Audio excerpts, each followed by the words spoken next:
Good morning. My name is Linda Zetterberg, and I serve as the controller on your DuPage UU Church Board of Trustees. We want to welcome everyone this morning to our open and inclusive virtual community. As Unitarian Universalists, we hold that there are many spiritual paths to truth and meaning, and pledge to support one another as we explore these paths. We are so glad that you were able to find us and join us for our live stream service today. Please check the church website at www.dupageuchurch.org for updates. If you search under DuPage UU Church on Facebook, you will find a number of ways to be in community with us as well. Please join us today for virtual coffee hour after the service. The Zoom link is in the order of service and on the web members tab of our website. You may join us around 11:30, and at 11:45, we will break into small groups of 4 or 5 people, chosen at random. Chat with old friends, make new ones. We hope to see you there. And also, the PADS Task Force is collecting specific needed items to deliver to DuPage PADS today, January 10th, from noon to 4, here at DUUC outside the front door, and next Sunday, January 17th, at the same time and place. See the DUUC weekly update for the list of needed items, or if you can't get out, there is a link to donate items online. Thank you so much for your support.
Good morning. My name is Dean Reschke, and I'd like to welcome you to our worship service. You know, the word worship has many meanings to many people, and I prefer to think of its 17th century English origins, where it was called worthship. Worthship. What we value. Together and as individuals, we come together to affirm. In this spirit, we begin our service with the words of Sharon Wiley. Let this be a place you consider what you've never considered. Let this be a place you imagine yourself something new and unthinkable. May this hour bring dreams of new ways of being in the world. Come, let us worship together. Let us now give our attention to Ben as he lights our chalice this morning.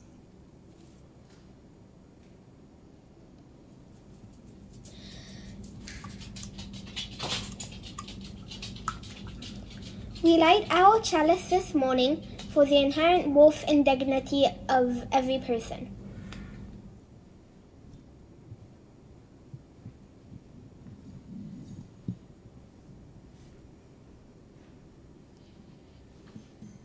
Please join us in speaking our spoken and sung affirmations. Love is the spirit of this church, and service its law. This is our great covenant, to dwell together in peace, to seek the truth in love, and to help one another.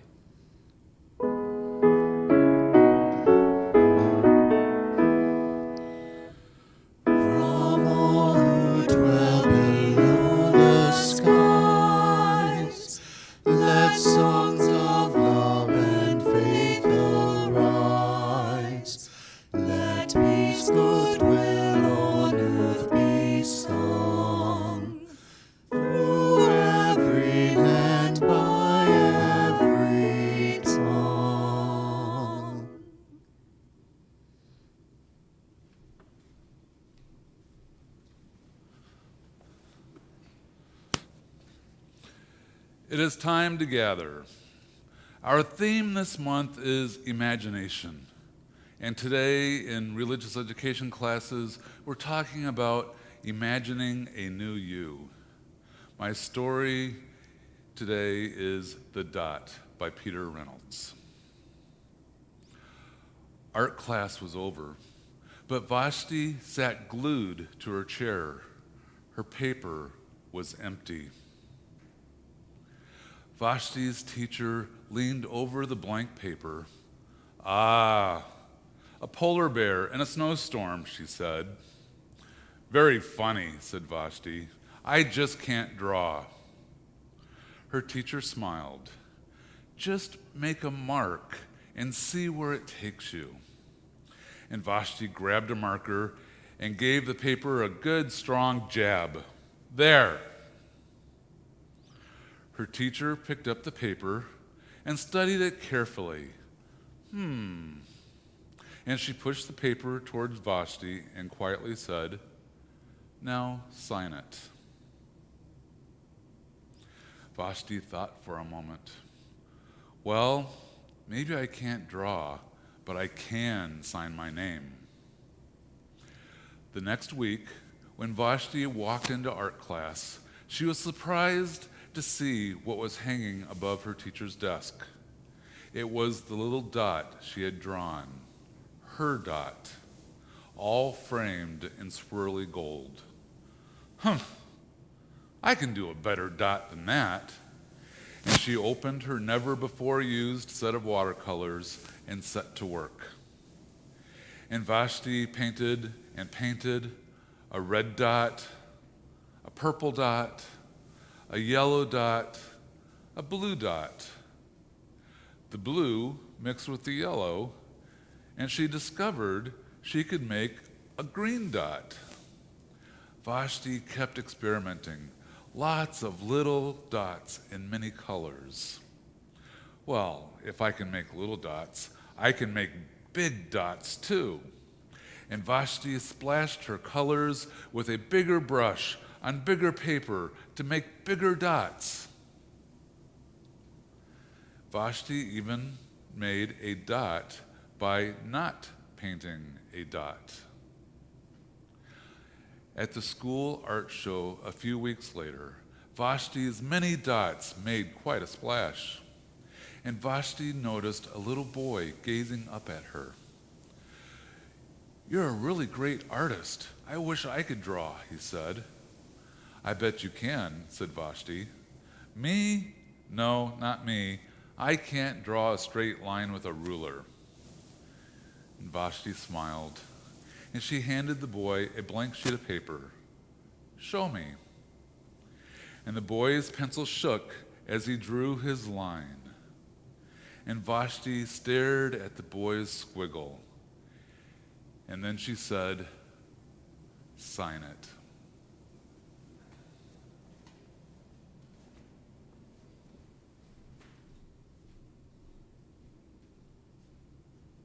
Now is the time we set aside to pause and reflect on those joys and concerns that affect our world and our community. Since the last time we paused for joys and sorrows, the pandemic affecting our world has worsened and become more virulent.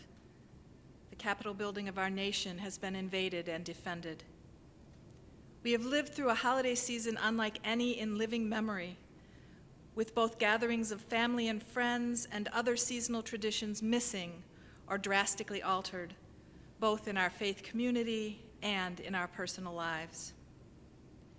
In our DUC community, we have experienced the death of loved ones and the joys of welcoming new family members. This is a lot. We need to be tender and careful with ourselves and with each other.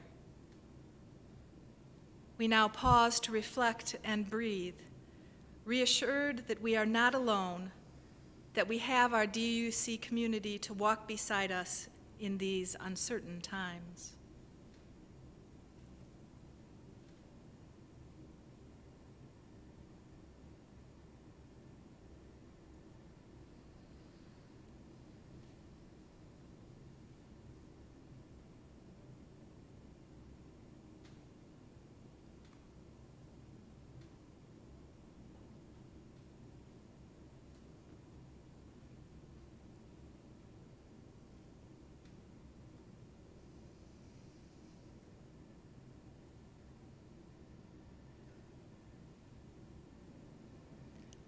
Amen and blessed be.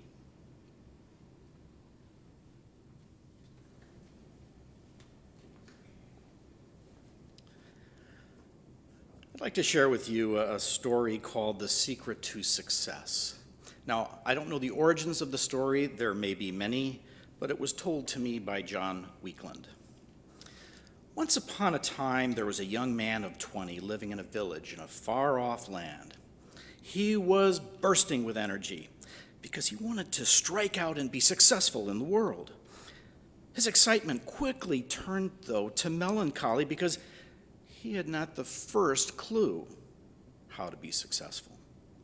He thought and thought and thought and thought, and then the idea came to him to ask the wisest person in the village, the sage, what the secret to success was. So he ran with energy to the top of the hill, and he knocked on the sage's door, was invited in. The sage asked, "How can I be of help to you?" His answer, "Oh, wise sage, I want to be successful. Can you tell me what is the secret to success?" The sage paused and replied, "The secret to success is good judgment." With that, the young man tore down the hill to his place, excited about going out and being successful, until a few days passed, and he grew despondent again. He went back up to the top of the hill and knocked on the sage's door, and was let in, and he said, "Oh, wise sage, you told me that the secret to success was good judgment. I now have to ask you, what is the secret to good judgment?" The sage paused and then said, experience. Oh. With that, the young man ran down the hill again, excited with the new adventure into the world and finding success, until a few days passed, and his excitement again turned to melancholy. He dragged himself up the hill one last time, knocked on the sage's door. The sage invited him in and asked, now, how could he be of help? The young man said, "O wise sage, I came to you asking, what is the secret to success? And you told me that it was good judgment. Then I asked, what is the secret to good judgment? And you said, experience. O wise sage, I have one last question. What is the secret to getting experience?" The sage paused and said, bad judgment.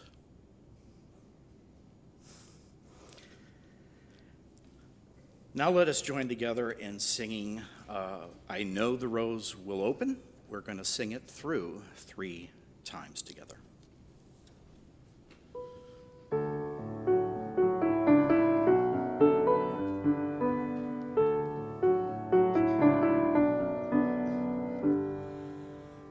I know this rose will open. I know my fear will burn away. I know my soul will unfurl its wings. I know this rose will open. I know this rose will open. I know my fear will burn away. I know my soul will unfurl its wings. I know this rose will open. I know this rose will open. I know my fear will burn away. I know my soul will unfurl its wings. I know this rose will open.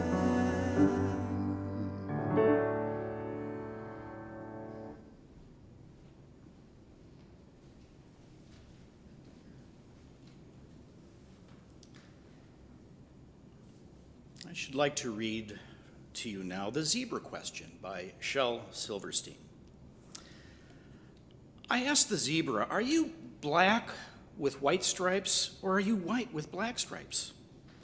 And the zebra asked me, are you good with bad habits or are you bad with good habits? Are you noisy with quiet times or are you quiet with noisy times? Are you happy with some sad days or are you sad with some happy days? Are you neat with some sloppy ways, or are you sloppy with some neat ways? And on and on and on and on it went. I'll never ask a zebra about stripes again.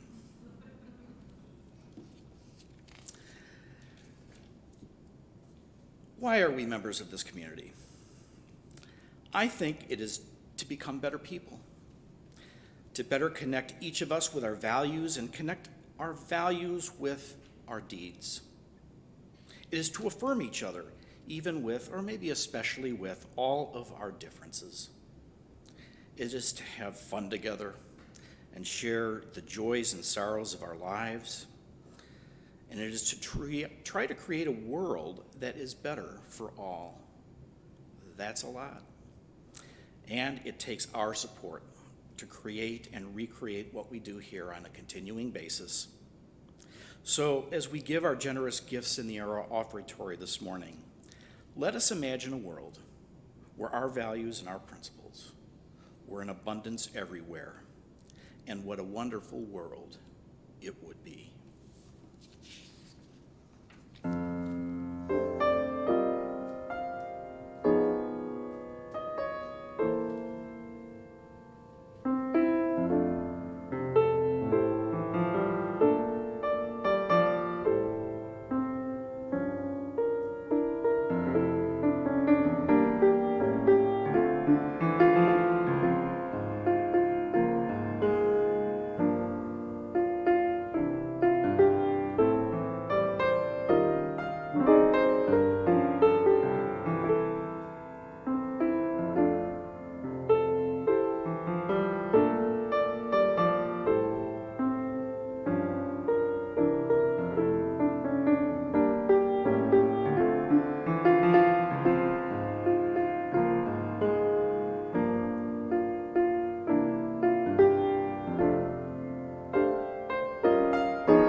As you know, this month's theme is imagination, and the title of this service is Meeting Yourself Again for the First Time. Now, some of you might notice right away that I borrowed this language from the title of Marcus Borg's book, Meeting Jesus Again for the First Time. Borg, a scholar, wrote about his own discovery of what was for him the richness of the New Testament once it was freed from literal interpretation. Now, I'm not here to talk about Borg's ideas, but I wanted to use the meeting again for the first time as a launching point to talk about our own rediscovery of parts of ourselves. These include the resources that each of us has within us that are really like gems. But these gems often become hidden, especially when we need them most. So we may have to polish them off a bit. Now, I've been an individual couples and family therapist for 38 years, and one of the things I've learned is that when people find themselves in some kind of a rut, it is often the case that our thoughts and feelings around problems become magnified and throw a blanket over our strengths. We become so busy, so tired, so frustrated, or even so depressed at times that we forget these are even there. Not only do our gems become hidden, but our disappointments, anger, frustration prevent us from seeing these good qualities in others, especially those we're close to. And then our actions tend to elicit similar responses from these very people. I must confess that even at my age, one of my favorite movies remains The Wizard of Oz. One of the things I like most about this story is that as Dorothy embarks on her journey down the yellow brick road, she encounters three characters who believe they are flawed in some way. Either they have no brain, no heart, or no courage. Yet on their journey to acquire these things from the wizard, they show sparkling examples of these very qualities. But they don't see them because these artifacts do not fit with their personal narratives, their personal story. So let's dig a little deeper into this. The gifted Australian family therapist, Michael White, talked about how personal stories are lived through a landscape of thoughts and a landscape of action. When we feel like failures in our roles in our families of origin, as a son or a daughter, our roles as a partner or spouse, or as parents or as individuals, our stories, our personal landscape of thoughts and actions become problem-saturated. Mind you, there is another landscape there. It's from our own experience, it's full of confidence, it's full of joy, but we don't really see it, just like our Oz characters. Now, the best analog I can think of for this is when I drive through Nebraska on I-80, which I've done dozens and dozens of times since I have two daughters that went to college in Colorado and decided to stay. Imagine that. But early on in our trips, I would say to Linnell, "Oh my God, Nebraska is so boring to drive through." And she would say, "This isn't Nebraska. It's only I-80 and the land that we see on either side of it. There are wonderful parts of Nebraska." She was right. But when our stories become problem-saturated, we don't think of those beautiful parts. We only see the road of failure or disappointment and the landscape on either side of that road of our narrative. Think back to the zebra question. Are you black with white stripes or are you white with black stripes? Are you or your kids or your marriages bad with good days or good with bad days? I think this is worth remembering. More importantly, though, we have the power to change our stories. And here is one way. Back in the 80s, a colleague of mine, Michelle Weiner Davis, asked if I could help her with a research project. I was to have my therapy team ask all of our new clients 4 questions during our initial meeting. And one of the questions was, in the time between your phone call to us and this first appointment, is there anything that's different? Lo and behold, about 80% of these folks said, well, yeah, there had actually been some change and improvement. We would ask for as much detail as possible. parents would say things like, well, we just decided to finally draw a line with our son with clear expectations and meaningful consequences, and we had to use them. But since then, things have been better. Or another parent would say, everything's been about punishment, and I decided to just pick the main rules and enforce those and just let the little things be. And you know what? I noticed that things got better. Or couples would say, we just decided to make our marriage a real priority again. So we set up a plan to kid swap with friends so we would have a date night once a week. Whether it was a restaurant, a movie, or just staying home with a candlelight dinner and no kids. And on we would hear these stories. And we therapists then have to decide how to handle that and what we choose to magnify. We do offer suggestions, we do teach skills, and many therapists have wonderful resources for helping people overcome trauma. That's just locked in our neural pathways. And of course, we do refer for medication when needed for biologically based challenges like mood disorders or ADHD, and which many of you know, cannot simply be overcome by trying to will it away.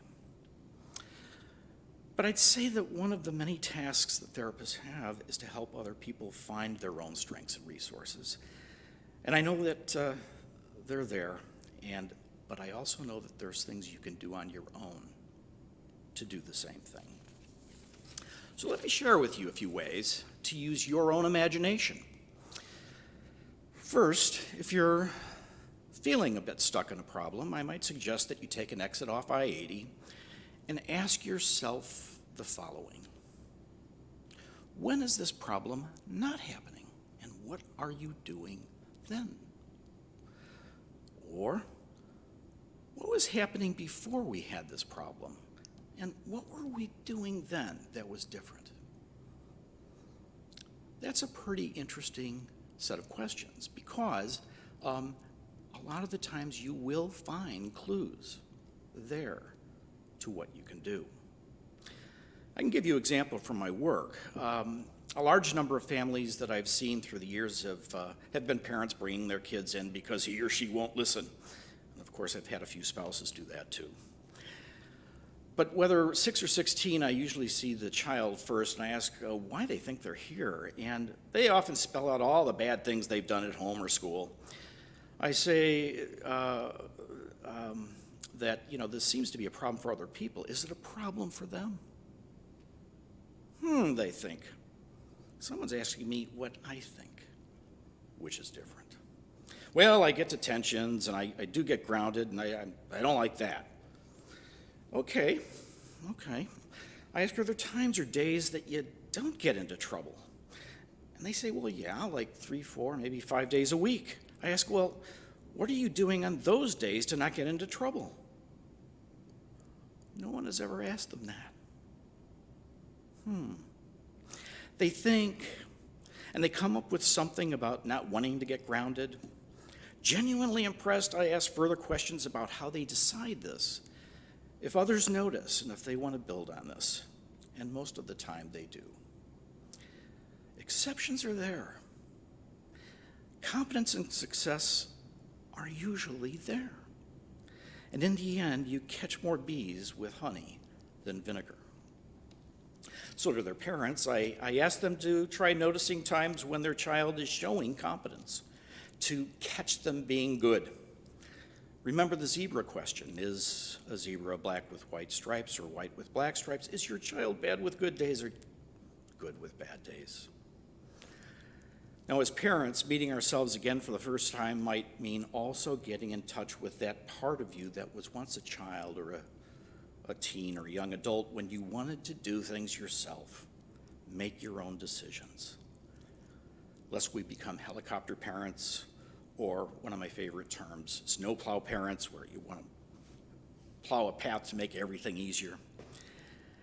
And as hard as it may be, it's important to be mindful of the story of the young man who wanted to be successful, who asked the sage for advice only to be told that he will only learn through his own experience.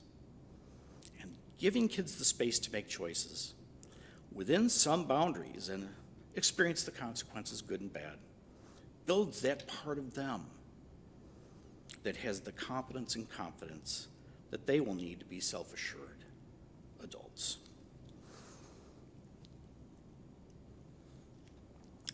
Now, I'd like to say a bit about couples. Who amongst us hasn't had those moments or even days when our frustration is up to here?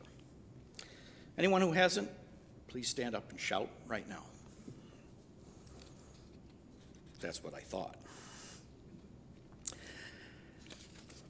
To put challenges of couplehood in perspective, I really have to relay a bit of a Terry Gross interview that I heard 25 years ago with pioneering family therapist Salvador Minuchin. Terry asked, divorce rates are still about 50%. With all that we know, why is this rate of marriage failure still so high? Minuchin responded, well, when two people come together, each bringing their own experiences, the rules from their families, their cultures, their likes, their dislikes, their ways of being, it's a miracle that any marriages work out at all. This is the part of the sermon when, if the sanctuary was full, I'd be hearing chuckling all over. But that puts it a bit in perspective, doesn't it? Disagreements between two people, as you know, are inevitable and actually quite normal. But it is important to know the single largest factor in the dissolution of a relationship is whether disagreements have a hard start or a soft start. The hard start involves the criticism, the contempt, the put down, or anything that feeds an escalation of blame and defensiveness. So there are better ways of addressing differences, and that is something you can work with a therapist on too. But sometimes, again, it's helpful to shine the spotlight on the times when there is warmth and understanding, or times when we handled disagreement really quite well. Thank you very much. Recall what you did to make that happen, and do some more of that. So now that I've talked about finding success in your roles with others, I'd like to focus on your personal journeys for a moment.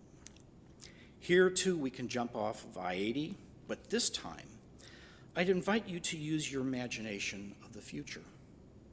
You can either reflect for a moment now, or take this with you and use it sometime later on.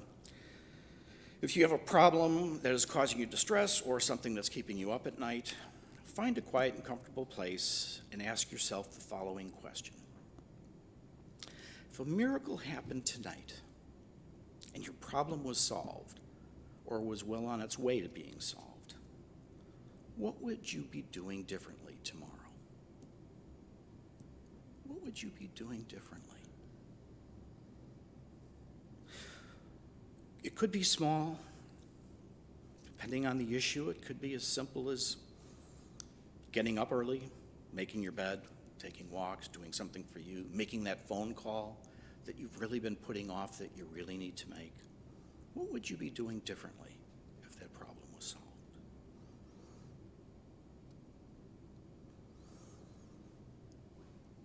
My last imagination exercise asks you to imagine the future, but in this case, if in a rut, imagine yourself 5, 10, or 15 years even from now.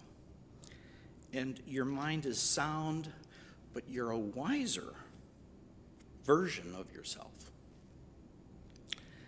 Now have that wiser person from the future write a letter to you. In that letter, describe how you got through your dilemma. What steps did you take? What personal strengths did you draw on? What help did you get from others? What thoughts helped you the most? Done well, this will take some time, but it too will get you in touch with tremendous resources that you already have.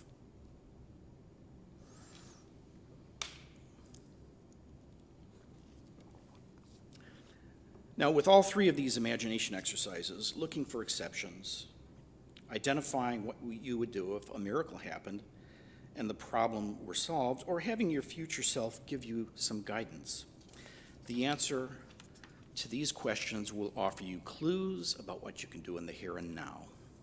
And I'd like to stress the importance of doing. All of us know what we feel like when we leave things at the idea stage. For me, I'd love to lose 12 pounds, right? I think I know how to do that, but I'm the one who has to take steps to do that. Same is true with any issue that comes up or problem. You might recall the Wizard of Oz, the Scarecrow needs a brain, the Tin Man a heart, and the Lion courage. The wizard says that they must go out and perform a task to get these things. They had to do something. And when they return, they discover that the man behind the curtain is not really a wizard, nor are most of us therapists. But he simply reminds these characters of the qualities they already have and merely gives them some token recognizing this, like a diploma, a clock, or a medal. They and we have had the resources all along. Finally, I'd like to leave you with a story, a true story. There was a therapist, a psychiatrist and psychologist actually, named Milton Erickson, who practiced a unique brand of therapy from the 1940s until his death in 1980. Erickson had overcome many personal challenges, including dyslexia and being diagnosed with polio at age 17, and overhearing the doctor say to his parents that he would not survive the night. He was well published. He was the founding president of the American Society for Clinical Hypnosis. Time magazine even had a feature article about him in the 70s titled The Svengali of the Desert. He lived in Phoenix at the time. Back in the 1950s, a patient who had felt quite helped by Erickson asked him for a favor. The patient said that he was aware that Erickson was soon to travel to Milwaukee to give a lecture. He was wondering if Erickson would pay a visit to his aunt. He relayed that he was very worried about his aunt. She lived by herself, had no husband or children, had been in a wheelchair for a few years, and when he spoke with her on the phone, she just seemed very, very, very depressed. Erickson agreed to look her up, and after his lecture in Milwaukee, before he left town, he paid her a visit. It became clear to Erickson that the woman was quite wealthy, but she lived alone in a large home, and it had been modified for her wheelchair. She showed him around the home and told him her story. Her story. She said that she used to be active in her community and in her church, but it had been difficult to get around in her wheelchair. Remember, this was the 1950s. And she became too embarrassed to go to church, as her entering and leaving were so disruptive. As he toured the house, Erickson found each room dark and dreary, with blinds closed and really quite depressing. Finally, he reached the end of the tour, and he noticed a greenhouse and nursery attached to the back of the house. He went inside and saw a bunch of tiny plants with tiny leaves, all seemingly taken from a large African violet plant. Now, he knew enough about African violets to know they're difficult to grow. They need the right light, temperature, water. He finally said, your nephew is quite worried about you. She said, I know. He thinks you were depressed. She said, yes, I've been depressed the past 4 years. He says, I don't think that's the problem. She perks up. You don't? No. The problem is that you're not being a good Christian. You've got all this money and all this time on your hands and an amazing talent with flowers. So in accordance with your family's wishes, I'm going to give you some prescriptions, and I want you to follow them precisely. First, have your housekeeper buy a full-grown African violet of every hue that you do not own. Have them buy a large supply of soil and 200 gift pots. I want you to read the church bulletin And every time a baby is born to a member of the church, then have your housekeeper drive you to their home to deliver best wishes and an African violet. 3, do the same every time a baby is christened, every time a church member gets sick, every time someone announces their engagement or gets married, or whenever a family loses a member, and bring a plant and offer your congratulations or your condolences and comfort.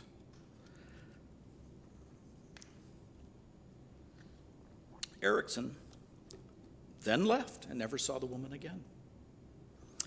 2 decades later, Erickson shared this story during one of his regular meetings he held with graduate students in his home. One student was quite bewildered. He said he just did not understand what Erickson had done and why, and his approach was so different than everything they were learning in graduate school.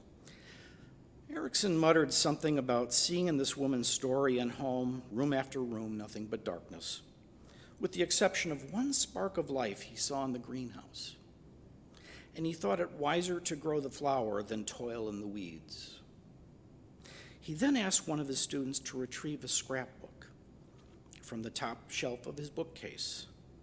Erickson opened it and showed his students a newspaper article, a bit yellowed from time.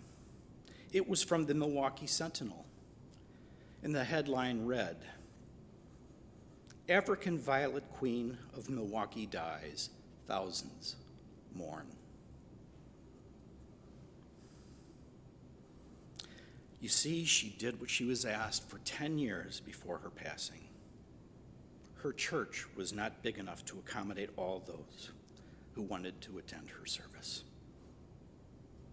Imagine seeing our own gifts again for the first time and sharing them so bountifully with others. May it be so.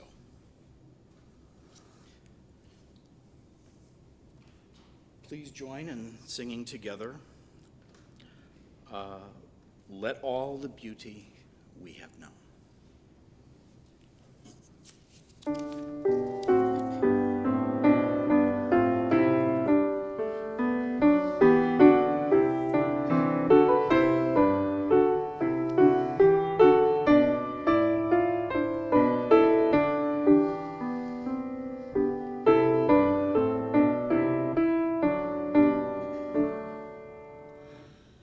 Let all the beauty we have known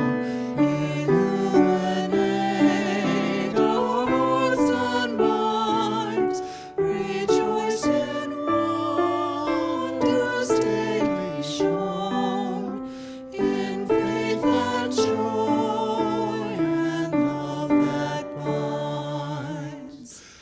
We celebrate with singing hearts the loveliness of sky and earth, the inspiration of the heart, the miracle of every birth.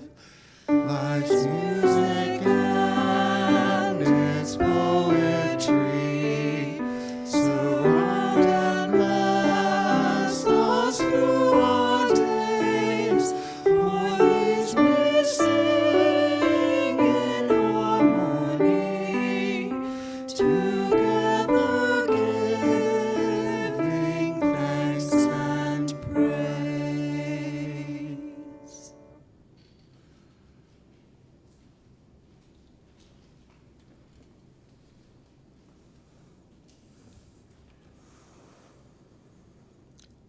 Now,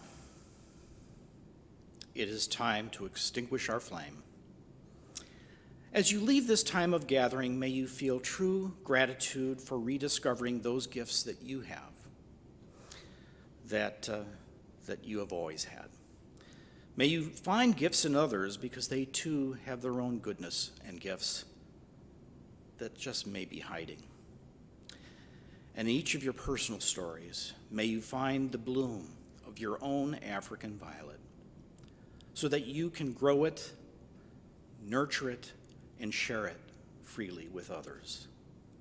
May it be so.